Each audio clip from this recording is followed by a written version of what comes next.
today is my story. I was born in Lagos, and for the first 20-something years of my life, I lived and grew up in Lagos.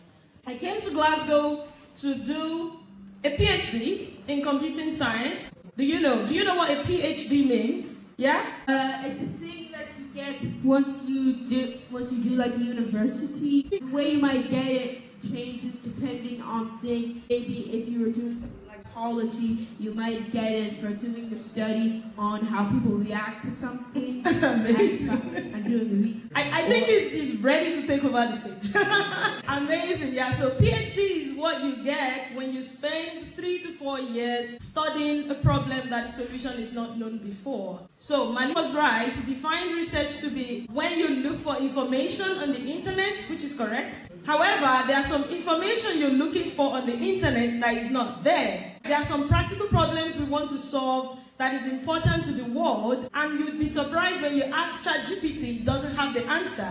Why? Because ChatGPT only knows the problem that the solution exists. There are some problems that you have to grow up and do the amazing research of solving them, and when you have the solution, that's what we call contribution to knowledge. Then you put that on the internet so that when someone is looking for the solution to that problem, they look up the internet and they find the solution you came up with.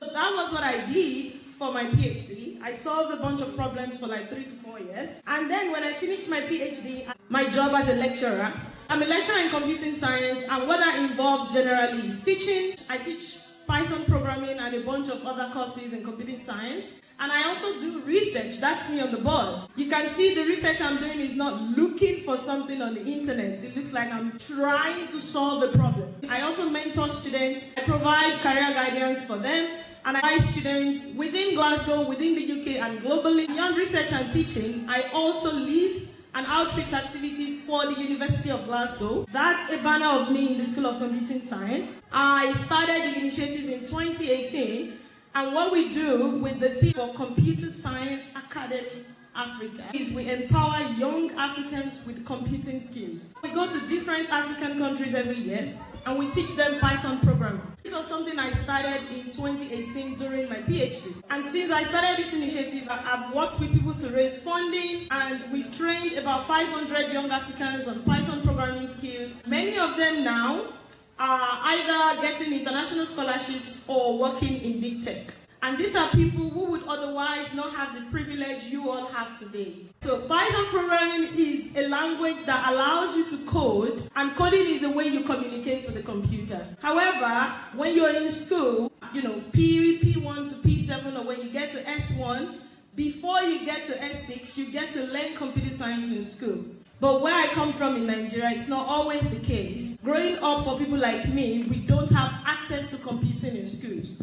I didn't even know what computer science was or what programming was until I started my master's. But you already know what Python programming is. When I was your age, I didn't know what coding was. So what we do with CSA Africa is we empower people like you who should know about computing science at a young age, but they don't because they don't have access to it. And then we teach it to them, and within a few years, they do amazing stuff with it. Okay, so that's my story. That's what I do. I work as a lecturer, I teach Python programming, I mentor students, I do research, I do outreach for the university, I lead teams, I do so many amazing stuffs. And I'm sure you might be thinking, wow, she's very privileged. She must be so brilliant. And she must have been doing this forever. And she must be this and she must be that. And that's why I'm here today to tell you my story, to let you know that the things I'm doing today, if you hear my story, you would know that when you grow up like me, you should be able to do more than me.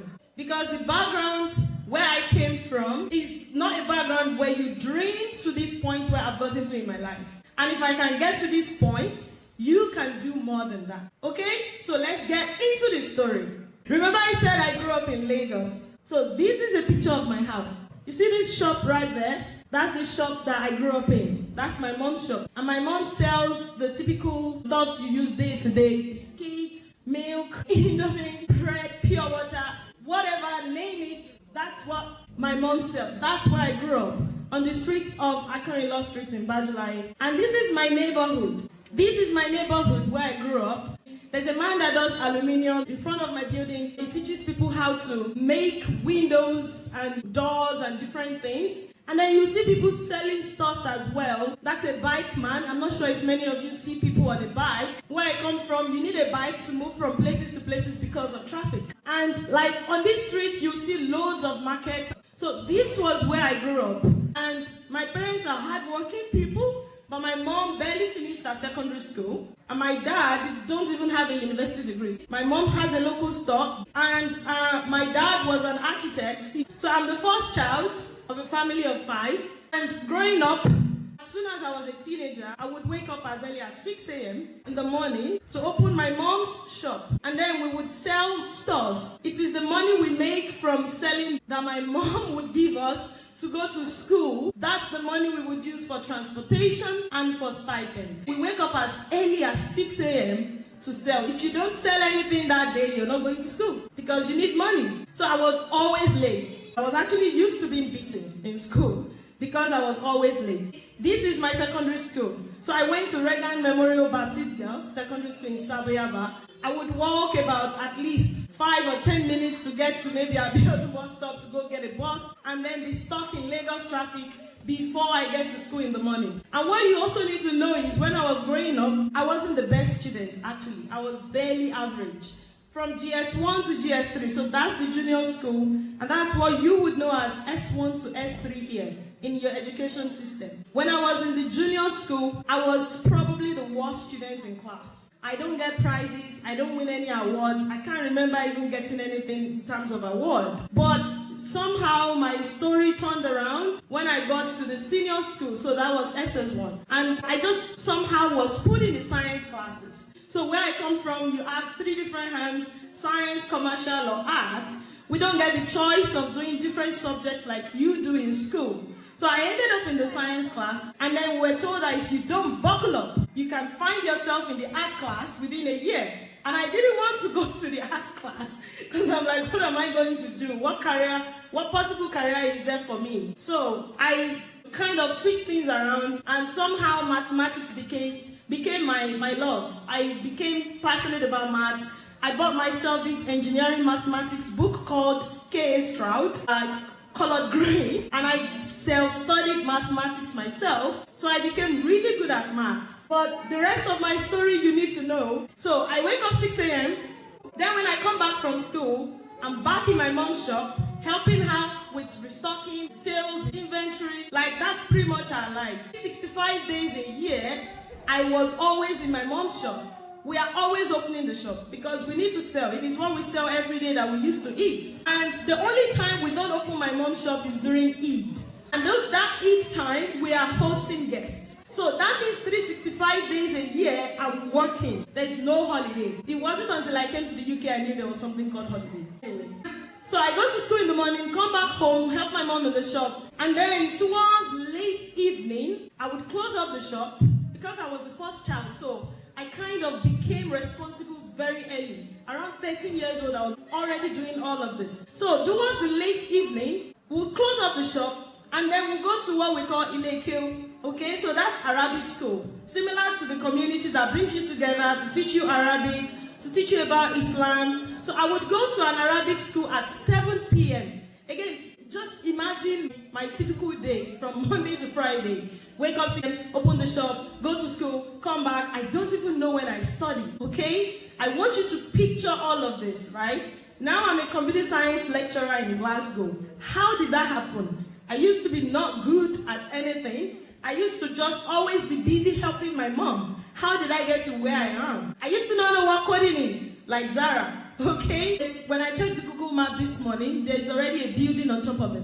So again, this is Bajulayo Market, where I grew up. Just beside this canal, that's where my Arabic school is. There are buildings already on top of them now, but that's where we would be from 7 till 10 outside in the open, no canopy, no AC, nothing. Just learning Arabic with a bunch of people and Alfaz that would scold your life out. Yeah, where I come from, Alfaz used to beat us in Ilekil, and many people would run away, but you don't have a choice. And alhamdulillah, I am glad that that's something that was instilled in me, because it taught me how to read Arabic and the Quran, and then we memorized some parts of the Quran as well.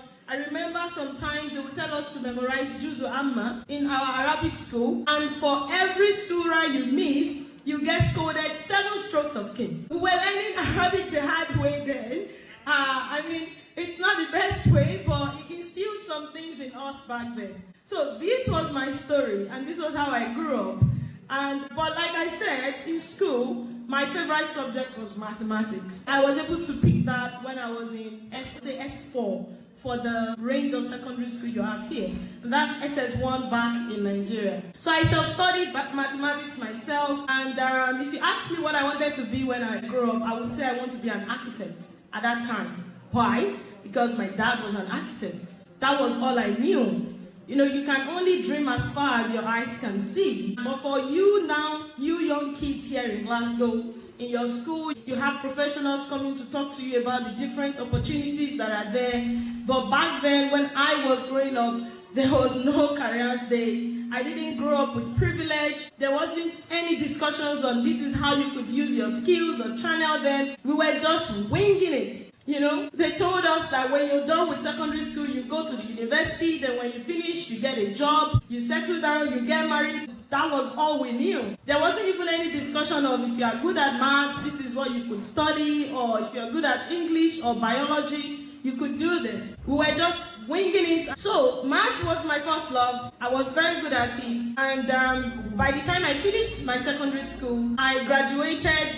and had A in maths. Like I said, I wasn't a good student. The only subject I now knew after secondary school was mathematics. And then I had A in maths. I loved problem solving. And so when I finished secondary school, I picked up bead making. One of my sisters came home from school and she came with some strings of bead. Does anyone know bead making? You know bead making? Do you also know knitting? Does anyone know knitting? Yeah, many of you do. So it's the same creative process. You knit and you make beads, and I was doing this. And guess what? I was making money from doing this bead making. And it taught me something important as well. It taught me patience, it taught me creativity, and it taught me problem solving. You see that bead with multicolors and the design that looks like a triangle? Sometimes I'm weaving it, and then I realize that I have placed the wrong color in the triangle, and I have to loosen it and start all over from the beginning. That's patience, that's resilience. And these are things you could pick up from knitting or any skill that you find around as well. So don't lock your mind on skills that you see and you're like, I don't want to distract myself, I want to focus on this. It's good for you to pick some of these skills. It teaches you skills that can be useful in your education as well. So I was knitting, and when my dad realized that I was just wasting away, he bought me a desktop computer when I was 15. So I finished my secondary school and I was applying to go to the university. And again, in Nigeria, you write what we call JAMB, Unified Matriculation Exam, but we call it JAMB. Here, you don't need to write any exams. You do your SQA, you do your NAT 5, and then you do your hires and advanced hires, and you apply to the university. Apart from doing the hires and advanced hires where I come from, you also need to do the JAMB exam. And after that, you need to do the post-JAMB exam. But my dad bought me a desktop computer when I finished my secondary school. I think I need to ask him why. Because I wanted to know what came to him to buy that computer.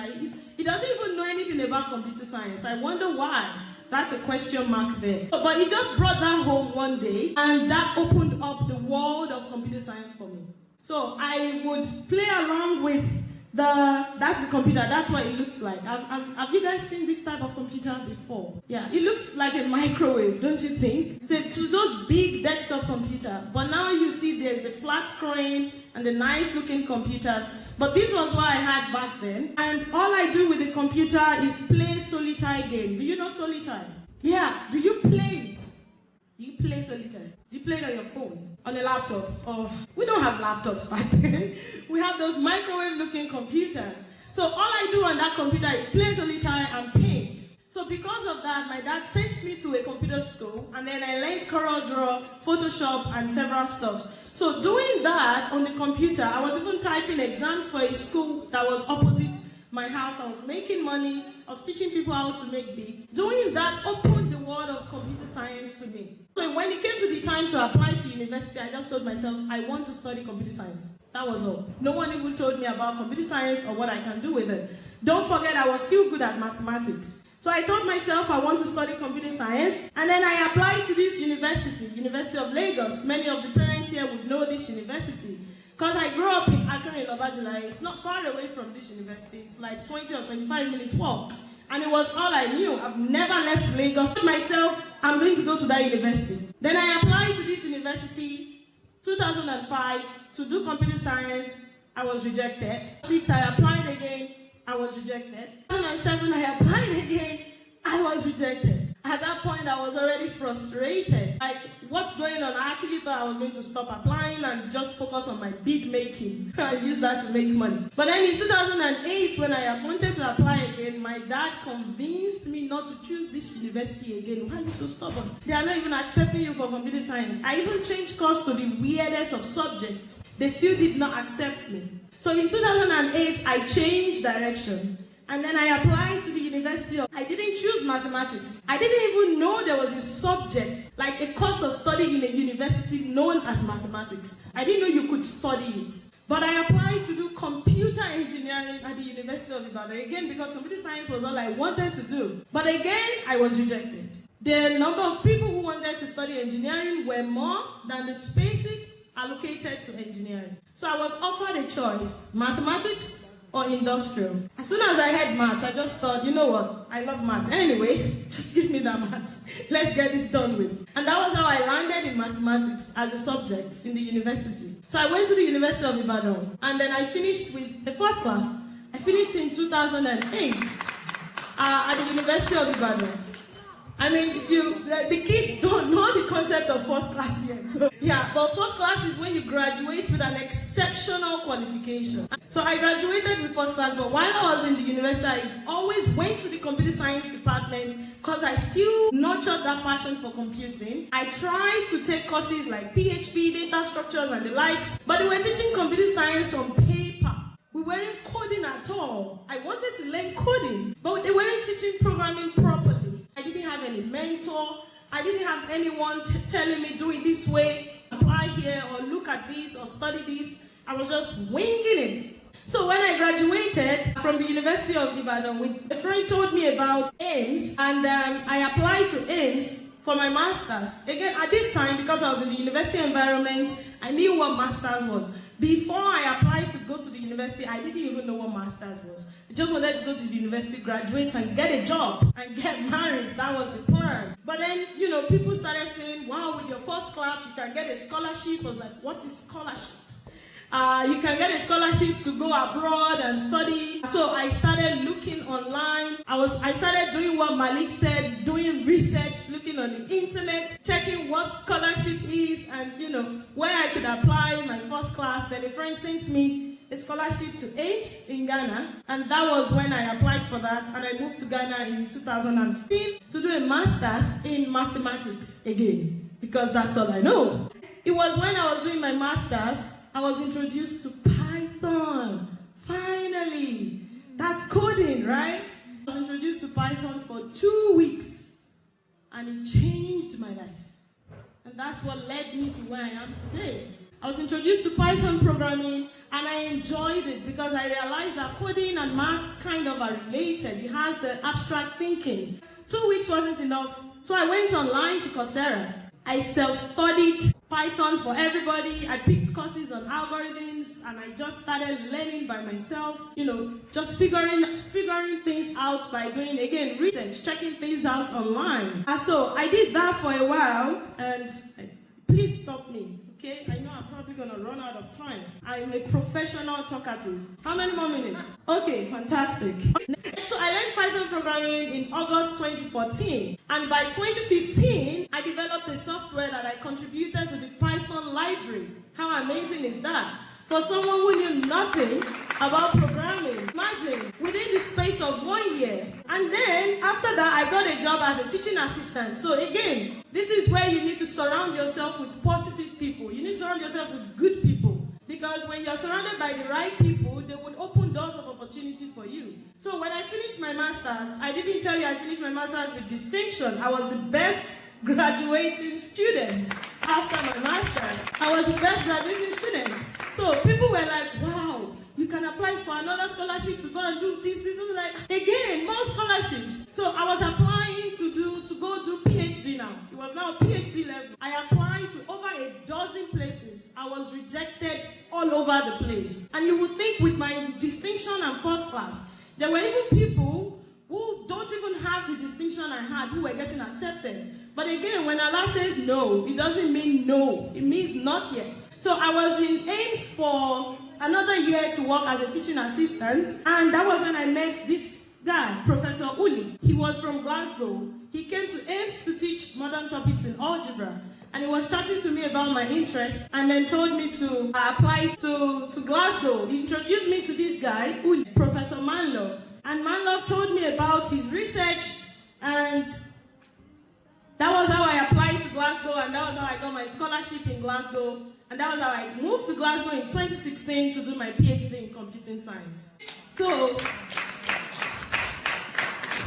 that's my story. Now, imagine that full circle moment from the girl who grew up at 6 a.m. to open her mom's store, to the girl who is the first to get a PhD in her family, the first to go to the university, the first to get scholarships, the first to travel abroad, the first to get a job as a lecturer at the University of Glasgow, teaching kids who are more privileged than she is.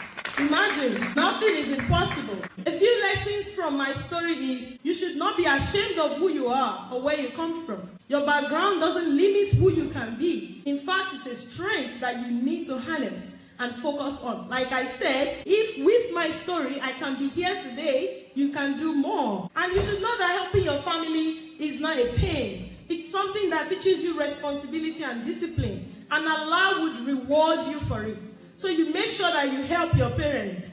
And it's okay if you're not the best from the start. I wasn't the best from the start, but you need to keep learning and keep growing. And you can teach yourself new things. I taught myself maths, I taught myself coding, and look at where I am today. Every skills you learn as well builds creativity. I'm sure the beat making I did has helped me in massive ways that I can imagine today. And you don't stop when things are hard. I was rejected from the University of Lagos 3 times. Imagine if I had stopped. Will I be here today? You keep pushing and you keep trying. Also, no doesn't mean that it's over. It might just mean not yet in Allah's way, okay? And you need to talk to the right people. If I hadn't spoken to Uli at AIMS or friends at the university who told me about scholarships, I wouldn't be in Glasgow today. So surround yourself with the right people, because they can change your future. And it's okay when you're unsure. When I started my PhD, I felt like an imposter. I felt like I don't deserve it. I felt like I don't even belong, because I moved from an institution where education is not being taught well to seeing people who are not even as old as I am doing amazing stuff. So that just unraveled me. I had so many moments of doubt. It's okay when stuff like that happen. You need to trust yourself and trust how far you've come and just keep going, okay? And you have to aim to be the best, because excellence opens doors. If I don't have those first class and distinctions, it won't get me to where I am today. So you have to aim to be the best. A lot of people are now exceptional and they are still not getting opportunity. Imagine if you are anything below that. You have to aim to be the best, okay? And you can help others even when you are still growing. I was still doing my PhD when I came up with the idea of going back to teach people Python programming. It's a way of giving back. Allah will reward you for it. You need to give from what you have so that you can get more. And you need to be grateful. You need to make dua, and you need to dream big. And you need to be thankful always. Allah said in the Quran, Nakum, if you're grateful to me, I will give you more. You have to pray. You have to trust Allah. You have to respect your parents. Dream bigger than I did. May Allah help you all. Thank you again for listening to me.